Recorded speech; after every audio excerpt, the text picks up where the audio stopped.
Asian media ने एक नया प्रोग्राम लॉन्च किया है जिसका नेम है लेट्स फ्लाई विद बुशरा। हम इस प्रोग्राम में कुछ मेंबर्स को बुलाते हैं और उनसे उनके अचीवमेंट्स के बारे में पूछते हैं ताकि बाकी मेंबर्स भी ये शेयरिंग सुनकर आसानी से अचीवर्स बन सके। आज हम जिनको बुलाने जा रहे हैं वो बहुत हम्बल और काम पर्सनैलिटी है और उन्होंने बहुत कम वक्त में एशियन में बहुत सारी अचीवमेंट्स कर ली हैं। तो आज हम उनसे पूछेंगे कि उन्होंने इतने कम टाइम में इतनी सारी अचीवमेंट्स कैसे कर ली। अस्सलाम वालेकुम शुएब अंकल, कैसे हैं आप? अल्हम्दुलिल्लाह, आप सुनाएं, आप कैसे हैं? खैरियत से? शुएब अंकल, मेरा आपसे पहला क्वेश्चन ये है कि आप किस सिटी से बिलोंग करते हैं? दूसरा बेसिकली मैं आज़ाद कश्मीर जो हमारा डिस्ट्रिक्ट है वो जेलम वैली है, जिसको हटिया बाला में बोला जाता है, मैं वहाँ से हूँ। और प्रैक्टिकल लाइफ जो मैंने स्टार्ट की वो लाहौर से प्रैक्टिकल लाइफ स्टार्ट की और राइट नाउ मैं इस वक्त इस्लामाबाद के अंदर ही सेटल हूँ। और आप अपने एजुकेशनल बैकग्राउंड के बारे में बताएं।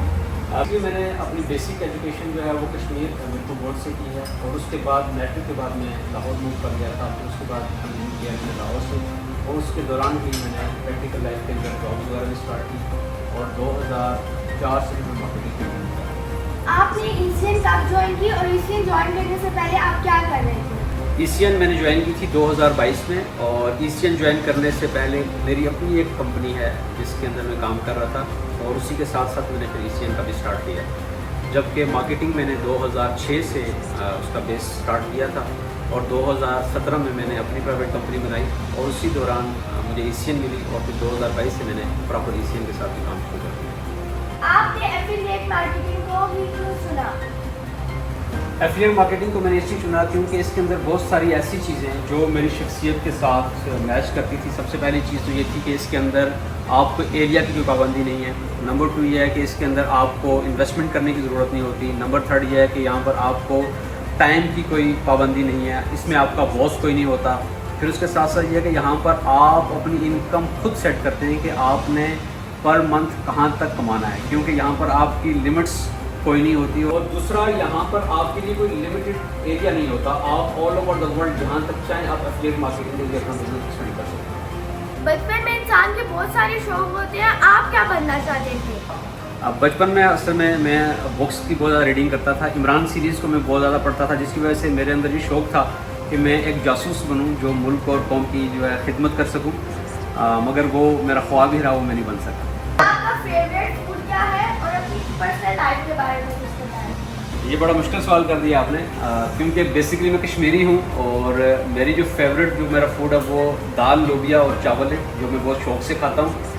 और इसके साथ अगर पर्सनल लाइफ के बारे में बताएं तो मेरी अभी पर्सनल लाइफ के अंदर मैं और मेरी वाइफ ही हैं और मेरे अम्मी अबू हैं, बच्चे तो हैं नहीं हैं।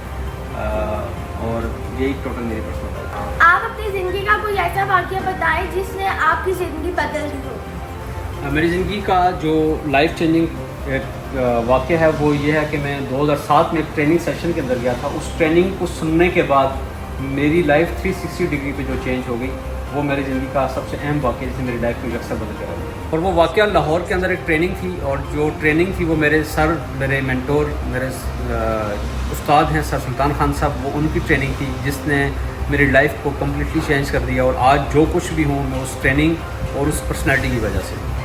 मेरा आपसे नेक्स्ट क्वेश्चन ये है कि आपको अपने बचपन में अपने मामा पापा से मार पड़ी, अगर पड़ी है तो क्यों पड़ी? जी, मुझे गिनने दें कि मुझे कितनी दफ़ा मार पड़ी है। मुझे बहुत दफ़ा मार पड़ी है अपने मम्मी पापा से। मम्मी से अगर मुझे मार पड़ी है तो वो शरारतों की वजह से पड़ी, क्योंकि मैं पत्थर बहुत मारता था।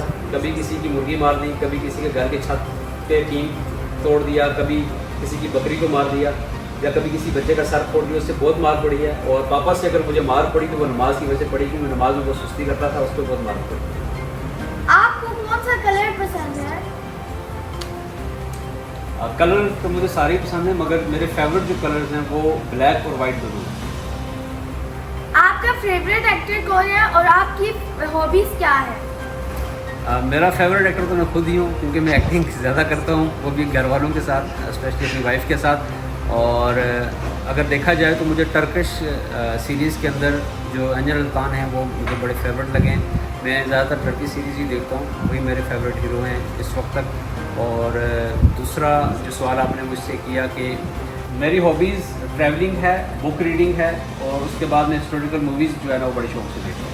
जैसा कि आपने बताया कि आपकी हॉबी बुक्स रीडिंग करनी है, तो आप किस किस्म के टॉपिक्स रीड करते हैं?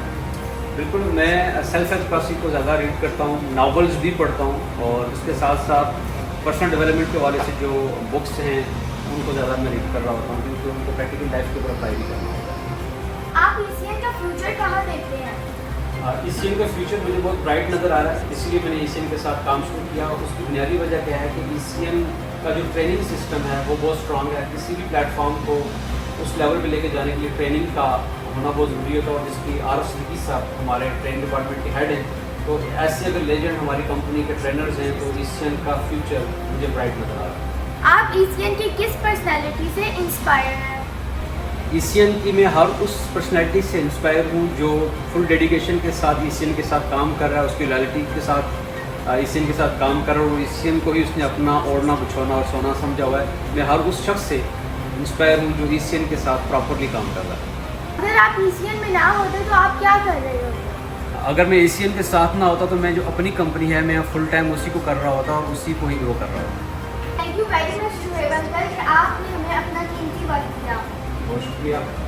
मुझे भी आपके साथ यहाँ पे टाइम गुजारना बड़ा अच्छा लगा और बड़ी खुशी हुई कि आप अपनी छोटी एज के अंदर माशाल्लाह इतना एडिटिंग कॉन्फिडेंस के साथ आप लोगों के साथ टॉक कर रहे हैं।